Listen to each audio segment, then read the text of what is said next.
বৌমা, ও বৌমা। হ্যাঁ মা বলুন, ডাকছিলেন? হ্যাঁ বলছি, ছেলের নতুন বিয়ে দিয়ে নিয়ে এসেছি, আমি আর রান্না বান্না করতে পারবো না, তুমিই করবে এবার থেকে রান্না বান্না, ঠিক আছে?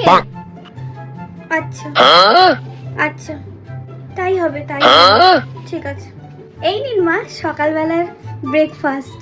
এর মধ্যে একটুখানি জল আর চিনি আছে, খেয়ে নেবেন।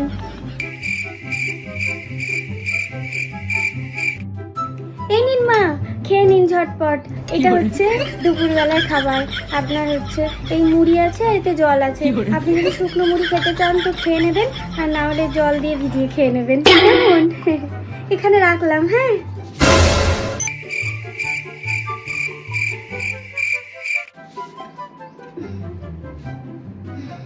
বাবা, ঘরটা বেশ ঠান্ডা ঠান্ডা। মা আসুন আসুন, মা আসুন। হ্যাঁ, এই যে আমি এসি চালিয়ে দিয়েছি, আপনি এখানটায় বসুন, একটু বসে একটু এসে হাওয়া খেয়ে নিন। এটা রাতের খাবার, ঠিক আছে?